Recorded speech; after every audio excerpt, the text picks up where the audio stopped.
Will you let go of the anger, the bitterness, the resentment, and give your enemy food when he's hungry? When you're merciful, you're not lessening what they did. They may have hurt you. It wasn't right. You're not excusing their actions. But when you're the bigger person, when you're kind, even though they don't deserve it, not only does that have a great impact on them, but that frees you to go to a higher level. I've always known this, but somebody told me something one time about forgiveness. Forgiveness is not for you. Forgiveness is not for the other person. Forgiveness is you. See, your unwillingness to forgive another person is like you sipping the poison, waiting on them to die. You're still alive, you're still on this earth, even though it's been challenging and rough. And sometimes you get discouraged and uninspired to keep going. God has a plan. You will grow through what you go through. Everything that you're going through, at some point, it makes no sense to you right now. But at some point, God is going to reveal to you why all of these issues, challenges, and problems continue to show up and what you were supposed to learn from it. You will grow through what you go through. You can't sip the poison of unforgiveness and expect them to die. Forgiveness is real. Something else I heard somebody say. You can't drive your car looking in the rearview mirror.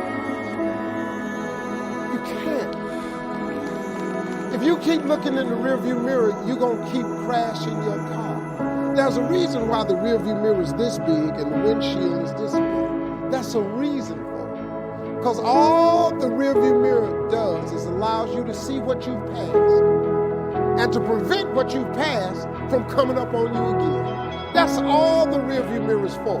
The windshield is your future. It's where you're going. It's where you're headed. I hope you all picked up this today. And think about that, how that affects your life. If you got someone who you feel has wronged you and you carrying that, that's like a cancer. And all it's doing is eating away at you. Do you know how many people I've had to forgive that have never asked me for forgiveness? You know how many people I just let go so I could just go where God had for me? Because I just ain't have no more time to spend no more time thinking about that. A lot of people would say, I love myself. Do you really love yourself? Are the things that you're doing, the people that you're hanging out with, and the places and the circles that you're traveling in, does that reflect a person that actually loves themselves? If you love yourself, why would you fuck with those type of people? You know what they're saying about you behind your back. You know they're jealous and envious of who you are and the things that you got going on in your life and your career. You know that they don't like you. And they've made it clear. They've sent you every sign imaginable that they could possibly send you. And because you're so desperate to have people around you and in your life, you continue to go back. You continue to show up to everything they invite you to, knowing what they're saying about you. I'm not preaching separatism. I want a bunch of people to just be alone at home doing nothing, with no friends, no family, and nothing to do. I'm saying that at this point, you are old enough and mature enough to understand the difference in good people and bad people. And when you're hanging out with negative, dark, and dysfunctional people, you cannot expect yourself to go to sleep at night and rest. You cannot expect yourself to feel good about your day when you're including negative and dysfunctional people in your day. So what you grew up with them? So what their childhood friends? So what their family?